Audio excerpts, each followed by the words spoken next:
Hello साथियों, the broke millennial YouTube channel पे आप सभी का स्वागत है। डेली के करंट अफेयर्स के वीडियो में हम आज बात करने वाले हैं 29 अगस्त 2021 से बनने वाले महत्वपूर्ण करंट अफेयर्स के। तो पहले 29 अगस्त 2021 से तो 10 महत्वपूर्ण करंट अफेयर्स है, इसको हम लोग फुल डिटेल में पढ़ेंगे। उसके बाद इसका हम लोग रिवीजन करेंगे। रिवीजन के बाद स्टैटिक का सेट देखेंगे और स्टैटिक के सेट के बाद हम कल वाले प्रश्नों का टेस्ट लगाएंगे। तो आप वीडियो में अंत तक बने रहिए, आपको इस वीडियो से 100% फ़ायदा होने वाला है। तो चलिए स्टार्ट करते हैं। आज का पहला प्रश्न, एचसीबीसी बैंक इंडिया के नए मुख्य कार्यकारी अधिकारी कौन बने हैं? तो इसका आंसर आपका बी से जगह हितेंद्र दवे है। अभी हितेंद्र दवे को एचएसबीसी बैंक इंडिया के नए मुख्य कार्यकारी अधिकारी के रूप में नियुक्त किया गया है। आज अब इससे रिलेटेड इंपॉर्टेंट पॉइंट देख लेते हैं। तो भारतीय रिजर्व बैंक ने हितेंद्र दवे को एचएसबीसी बैंक के मुख्य कार्यकारी अधिकारी के रूप में नियुक्त किया है। आरबीआई ने 24 अगस्त 2021 से 3 साल की अवधि के लिए इन्हें इस पद पर नियुक्त किया है। अब बात एचएसबीसी बैंक की है, तो आज एचएसबीसी बैंक के बारे में जानते हैं। तो एचएसबीसी बैंक, इसकी स्थापना 1853 ईस्वी में हुई थी। इसका मुख्यालय मुंबई में है और इसके सीईओ हैं हितेंद्र दवे।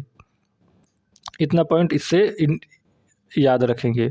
अगला प्रश्न देखते हैं अब, बार्सिलोना ओपन शतरंज टूर्नामेंट 2021 का खिताब किसने जीता है? तो इसका आंसर आपका सी से जगह एसपी सेथुरमन ने। तो अभी एसपी सेथुरमन ने बार्सिलोना ओपन शतरंज टूर्नामेंट 2021 का खिताब जीत लिया है। आज अब इसे रिलेटेड इंपॉर्टेंट पॉइंट देखते हैं। तो भारतीय ग्रैंड मास्टर एसबी सेथुरमन ने बार्सिलोना ओपन शतरंज टूर्नामेंट का खिताब जीता है और वे, अगर 69वें शतरंज ग्रैंड मास्टर की बात की जाए तो 69वें शतरंज ग्रैंड मास्टर है हर्षित राजा। इंपॉर्टेंट पॉइंट है, इसको आप ध्यान में रखेंगे। बात शतरंज की है तो आइए जानते हैं इसके बारे में। तो फीड यानी विश्व में जितने भी शतरंज के खेल होते हैं उन्हें फीड रेगुलेट करता है, यानी इंटरनेशनल चेज फेडरेशन, यानी हिंदी में इसको कहते हैं विश्व शतरंज महासंघ। इसकी स्थापना कब हुई थी? तो इसकी स्थापना 20 जुलाई 1924 को हुई थी और इसका मुख्यालय कहाँ है? तो स्विट्जरलैंड के लुसाने में। और इसके प्रेजेंट टाइम में अध्यक्ष कौन है? तो इसके अध्यक्ष हैं आर्कडी डोरकोविच। इतना हमको इसके बारे में याद रखना है। अगला प्रश्न है, महिला सशक्तिकरण पर पहले G20 मंत्री स्तरीय सम्मेलन का आयोजन किस देश में हुआ है? तो इसका आंसर आपका डी से जगह इटली में। तो अभी इटली में महिला सशक्तिकरण और पहले G20 मंत्री स्तरीय सम्मेलन का आयोजन हुआ है। आइए अब इससे रिलेटेड इंपॉर्टेंट पॉइंट देखते हैं। तो इस सम्मेलन में स्मृति ईरानी ने लैंगिक समानता को बढ़ावा देने, बेहतर स्वास्थ्य सेवा सुनिश्चित करने और महिलाओं की सुरक्षा को मजबूत करने की दिशा में प्रधानमंत्री नरेंद्र मोदी के नेतृत्व वाली सरकार द्वारा भारत में की गई विभिन्न पहलों पर प्रकाश डाला।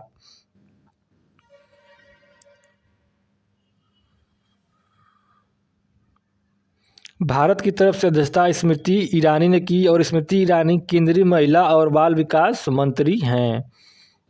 इंपॉर्टेंट पॉइंट है, इसको आप बात G20 के, तो G20 के बारे में जानते हैं। तो ग्रुप ऑफ 20 यानी G20 का मतलब होता है ग्रुप ऑफ 20। ग्रुप ऑफ 20 यानी कि 19 देश और एक यूरोपियन संघ का यह समूह है।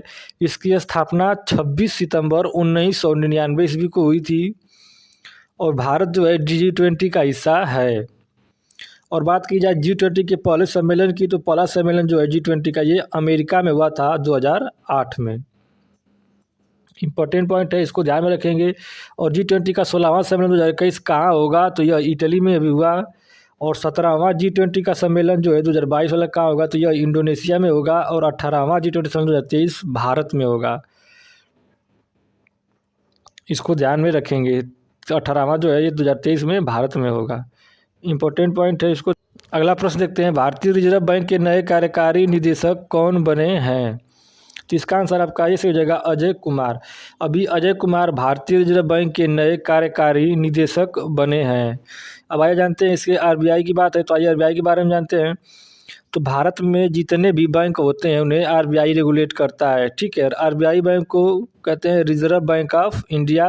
और रिजर्व बैंक ऑफ इंडिया की स्थापना कब हुई थी? तो यह 1 अप्रैल 1935 ईस्वी को हुई थी।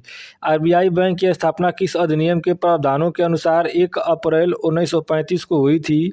तो भारतीय रिजर्व बैंक अधिनियम 1934 के तहत, इसको ध्यान रखेंगे, इंपॉर्टेंट पॉइंट है।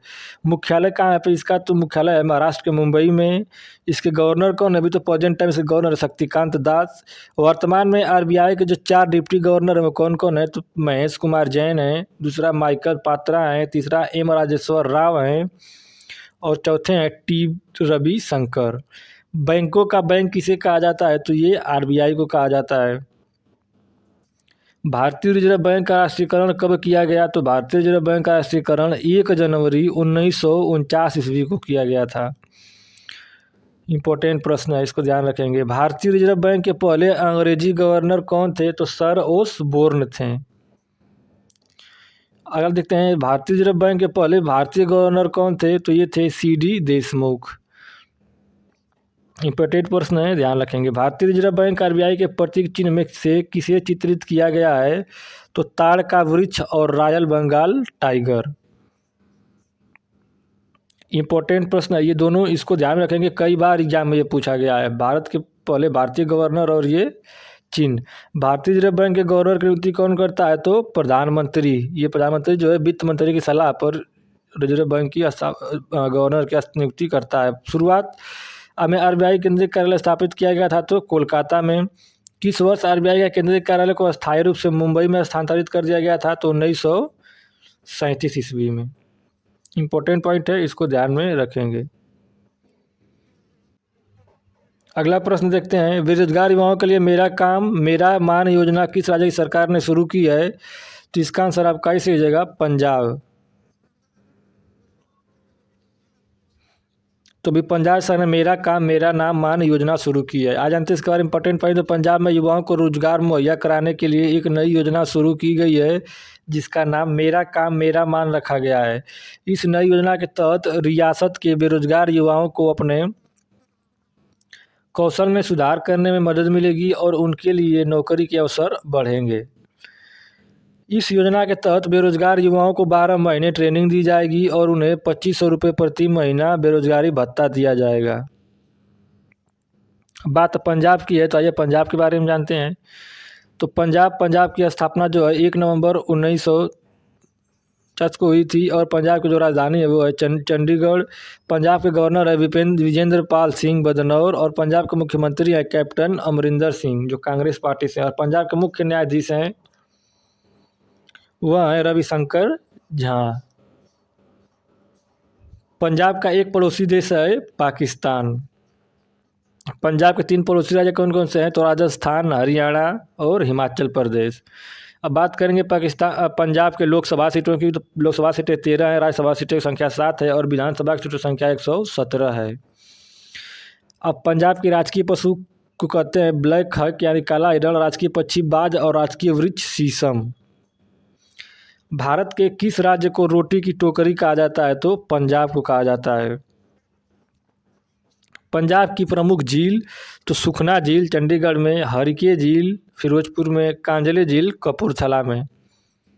ये 3 जिले जो हैं पंजाब में। पंजाब के प्रमुख बांध, तो रंजीत सागर डैम रावी नदी पर, पठानकोट सिसवान बांध सिसवान नदी पर, खरर जयंती बांध सुंक नदी पर, खरर बांध। इतने हैं सब। पंजाब के प्रमुख स्थान, तो स्वर्ण मंदिर श्री हरमिंदर साहिब अमृतसर में, जलियांवाला बाग अमृतसर में, वाघा बॉर्डर अमृतसर में।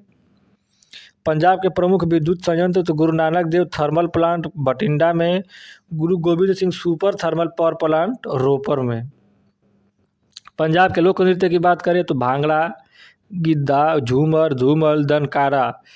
और पंजाब के प्रमुख हवाई अड्डों की बात किया जाए तो इसमें है श्री गुरु रामदास जी अंतर्राष्ट्रीय हवाई अड्डा अमृतसर में और पठानकोट हवाई अड्डा पठानकोट में।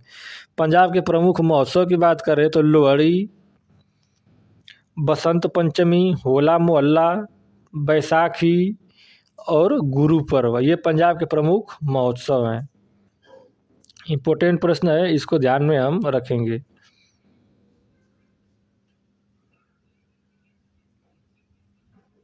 अगला प्रश्न देखते हैं, दिल्ली सरकार के देश के मेंटर्स कार्यक्रम के ब्रांड एम्बेसडर कौन होंगे, तो इसका आंसर आपका ए सही हो जाएगा, सोनू सूद। अभी सोनू सूद दिल्ली सरकार के देश के मेंटर्स कार्यक्रम के ब्रांड एम्बेसडर होंगे। आज जानते हैं इसके बारे में इंपॉर्टेंट पॉइंट। तो बॉलीवुड अभिनेता सोनू सूद दिल्ली सरकार के देश के मेंटर्स कार्यक्रम के ब्रांड एम्बेसडर होंगे और सोनू सूद बच्चों के बेहतर भविष्य के लिए उन्हें गाइड करेंगे। इस कार्यक्रम में 1 से 10 सरकारी स्कूलों के छात्रों को गोद लेने की आवश्यकता होती है, जिन्हें अपने संबंधित क्षेत्रों में सफल नागरिकों द्वारा सलाह दी जा सकती है। अगला प्रश्न, operation Trojan horse a novel inspired by true events नामक पुस्तक किसने लिखी है? तो इसका आंसर आपका सी सही हो जाएगा। उपयुक्त दोनों यानी कि डीपी सिन्हा और अभिषेक राणा, इन दोनों ने लिखा है operation Trojan horse a novel inspired by true events.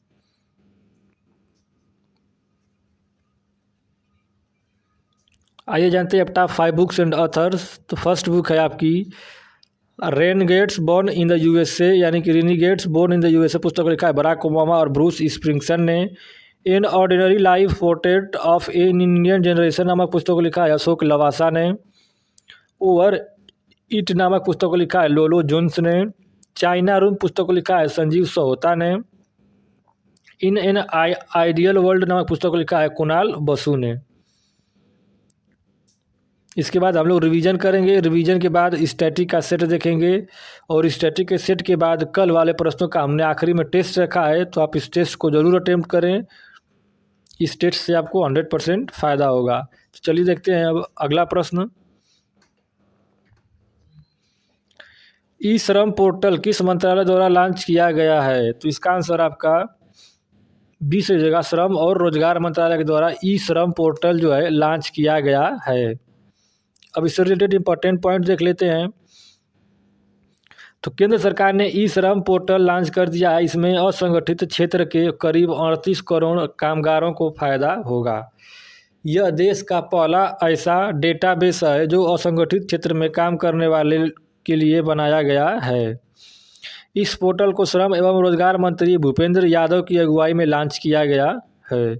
सरकार इस पोर्टल के जरिए नेशनल डेटाबेस तैयार करेगी। इस पहल के तहत कामगारों के लिए ई श्रम कार्ड जारी किए जाएंगे।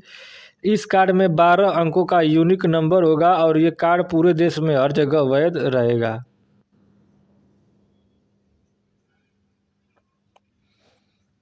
अगला प्रश्न देखते हैं। विदेशी caller ID app true collar को टक्कर देने के लिए किस नाम से देसी कॉलर आईडी ऐप को लॉन्च किया गया है?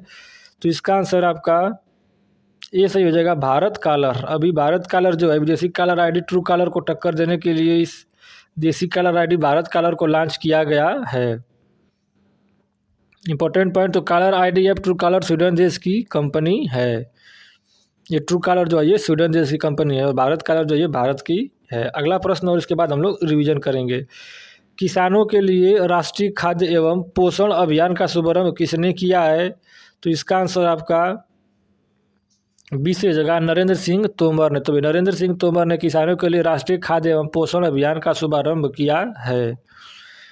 आइए देखते हैं इससे रिलेटेड इंपॉर्टेंट पॉइंट। तो केंद्रीय किसान एवं कल्याण मंत्री नरेंद्र सिंह तोमर ने किसानों के लिए राष्ट्रीय खाद्य एवं पोषण अभियान का शुभारंभ किया है। इस योजना के तहत किसानों की आर्थिक स्थिति में सुधार होगा। इंपॉर्टेंट पॉइंट है, इसको ध्यान में रखेंगे। अब हम लोग देखेंगे रिवीजन। हमने अभी 10 फुल डिटेल प्रश्न देखा है। अब 10 फुल डिटेल के बाद अब हम इन 10 फुल डिटेल प्रश्नों का एक बार रिवीजन करेंगे। तो रिवीजन का पार्ट भी इस वीडियो का एक इंपॉर्टेंट पार्ट है, तो इसको भी आप बहुत ध्यान से देखेंगे। तो चलिए स्टार्ट करते हैं रिवीजन। पहला प्रश्न है, पीडीएफ के लिए आप हमारे वीडियो के डिस्क्रिप्शन से टेलीग्राम ग्रुप ज्वाइन कर सकते हैं। वहाँ पे आपको डेली के पीडीएफ और डेली के करंट अफेयर्स के वीडियो एक ही साथ मिल जाएंगे। और जितने भी स्टैटिक के हमने वीडियो बनाए हैं उस सब सारे वीडियो आपको टेलीग्राम ग्रुप पे मिल जाएगा। चलिए पहला प्रश्न देखते हैं। HSBC के मुख्य कार्यकारी अधिकारी कौन बने हैं? तो हितेंद्र दवे। बार्सिलोना ओपन स्वतंत्र टूर्नामेंट 2021 खिताब किसने जीता है? तो SP सेथुरमन ने बार्सिलोना ओपन स्वतंत्र टूर्नामेंट जीता है। महिला सशक्तिकरण पर पहले G20 मंत्री स्तरीय सम्मेलन का आयोजन किस देश में हुआ? तो इसका आंसर हो जाएगा आपका इटली में। भारतीय रिजर्व बैंक के नए कार्यकारी निदेशक कौन बने हैं? तो आंसर हो जाएगा आपका अजय कुमार। बेरोजगार युवाओं के लिए मेरा काम मेरा मान योजना किस राज्य की सरकार ने शुरू की है? तो पंजाब राज्य की सरकार ने। अगला प्रश्न, दिल्ली सरकार के देश के मेंटर्स कार्यक्रम के लिए ब्रांड एम्बेसडर कौन होंगे? तो आंसर होगा आपका Sonu Sood. Operation Trojan horse, a novel inspired by true events नामक पुस्तक को किसने लिखा है? तो इसको डीपी सिन्हा और अभिषेक राणा इन दोनों ने लिखा है। अगला प्रश्न, ई श्रम पोर्टल किस मंत्रालय द्वारा लॉन्च किया गया है? तो श्रम और रोजगार मंत्रालय के द्वारा। विदेशी caller ID app true collar को टक्कर देने के लिए किस नाम से देसी कॉलर आईडी ऐप को लॉन्च किया गया है? तो आंसर होगा आपका भारत कॉलर। अगला प्रश्न, किसानों के लिए राष्ट्रीय खाद्य एवं पोषण अभियान का शुभारंभ किसने किया है? तो आंसर हो जाएगा आपका नरेंद्र सिंह तोमर। तो अभी हमने इन 10 फुल डिटेल प्रश्न का रिवीजन किया। रिवीजन करने के बाद हम देखेंगे अब डेली स्टैटिक जीके का डोज। जो स्टैटिक जीके का ये डोज है ये सेट 127 है और इसको हम देखेंगे। इसमें जितने भी स्टैटिक के प्रश्न लिए गए हैं वो सारे इम्पोर्टेंट और एग्जाम में आए हुए प्रश्न हैं। तो इन प्रश्नों को आप बहुत ध्यान से देखिए, ये इसकी संभावना है अधिक से अधिक एग्जाम में आने की। चलिए देखते हैं पहला, HTTP का पूरा नाम क्या है? तो हाइपर टेक्स्ट ट्रांसफर प्रोटोकॉल। किसने कहा था तुम मुझे खून दो मैं तुम्हें आज़ादी दूंगा? तो इसका आंसर होगा आपका सुभाष चंद्र बोस ने यह नारा दिया था कि तुम मुझे खून दो मैं तुम्हें आज़ादी दूंगा। अगला प्रश्न, किस वर्ष में मुस्लिम लीग ने एक पृथक राष्ट्र का संकल्प स्वीकार किया था? तो 1940 ईस्वी में। दुलहस्ती पावर स्टेशन किस नदी पर स्थित है? तो इसका आंसर हो जाएगा आपका चिनाब नदी पे। पौधों को सबसे अधिक पानी किस मिट्टी में मिलता है? तो आंसर होगा आपका दोमट मिट्टी में। कांग्रेस ने भारत छोड़ो आंदोलन का प्रस्ताव किस वर्ष पारित किया? तो आंसर होगा आपका 1942 में। कर्क रेखा, इंपॉर्टेंट प्रश्न, इसको ध्यान रखेंगे। कर्क रेखा भारत के कितने राज्यों से होकर गुजरती है? तो आंसर होगा आपका 8 राज्यों से, यानी कि मिजोरम, त्रिपुरा, पश्चिम बंगाल, राजस्थान, गुजरात, मध्य प्रदेश, छत्तीसगढ़ और झारखंड से। अगला प्रश्न, मध्य प्रदेश की सबसे ऊंची चोटी धूपर कहाँ स्थित है? तो आंसर होगा आपका महादेव पहाड़ियों में। अंध महाद्वीप किसे कहा जाता है? तो आंसर होगा आपका अफ्रीका महाद्वीप को। कागज का आविष्कार विश्व में सबसे पहले किस देश ने किया था? तो आंसर होगा आपका चीन ने। तो अभी हमने इस स्टैटिक का सेट 127 देखा। अब हम लोग कल वाले प्रश्नों का टेस्ट लगाएंगे। तो ये जो टेस्ट है ये बहुत ही इंपॉर्टेंट है। इसको आप पहले क्वेश्चन देखने के बाद वीडियो को पुश करके पहले इसका आंसर डिसाइड करिए, उसके बाद तो प्ले करके आंसर देखा करिए। तो चलिए स्टार्ट करते हैं कल वाले प्रश्नों का टेस्ट। पहला प्रश्न है, ITBP के नए महानिदेशक कौन बने हैं?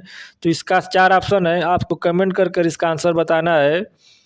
तो इसका आपका आंसर इसी जगह संजय अरोड़ा। अगला देखते हैं, उत्तर प्रदेश के अलीगढ़ का नया नाम क्या कर दिया गया है? तो आपका आंसर हो जाएगा सी हरिगढ़। अगला प्रश्न, यानी कि शेयर्ड डेस्टिनी 2021 बहुराष्ट्रीय शांति अभ्यास किन 4 देशों के बीच आयोजित होगा? तो आंसर हो जाएगा आपका चीन, पाकिस्तान, मंगोलिया, थाईलैंड, यानी कि ऑप्शन ए। अगला प्रश्न, महिला समानता दिवस 2021 कब मनाया गया है? तो इसका आंसर आपका ये सही हो जाएगा 26 अगस्त। अगला प्रश्न, इज रिफॉर्म सूचकांक 3.0 2021 में सर्वश्रेष्ठ प्रदर्शन करने वाले बैंकों में कौन सा बैंक शीर्ष पर रहा है? तो इसका आंसर आपका डी सही हो जाएगा, भारतीय स्टेट बैंक। अगला प्रश्न, स्वदेशी रॉकेट सिस्टम फतह फर्स्ट का सफल परीक्षण किस देश ने किया है? तो इसका आंसर आपका सी सही हो जाएगा, पाकिस्तान। अगला प्रश्न, Banaras of gods humans and story नामक पुस्तक किसने लिखी है? तो इसका आपका आंसर सी सही हो जाएगा, यानी कि नीलोश्री विश्वास और इरफान नबी, इन दोनों ने। अगला प्रश्न, किस राज्य की सरकार ने विधवा महिलाओं की मदद के लिए मिशन वात्सल्य शुरू किया है? तो इसका आपका आंसर बी सही हो जाएगा, महाराष्ट्र सरकार ने। अगला प्रश्न, साइक्लिस्ट पैगे ग्रिको ने टोक्यो ओलंपिक 2020 में पहला स्वर्ण पदक जीता है, यह किस देश की है? तो इसका आंसर आपका सी सही हो जाएगा, ऑस्ट्रेलिया की। आखिरी प्रश्न देखते हैं, स्टाफ टीवी पार्टनरशिप बोर्ड के नए अध्यक्ष कौन बने हैं? तो इसका आंसर आपका सही हो जाएगा, मनसुख मांडविया। तो वीडियो आपको कैसा लग रहा है कमेंट कर हमें जरूर बताएं।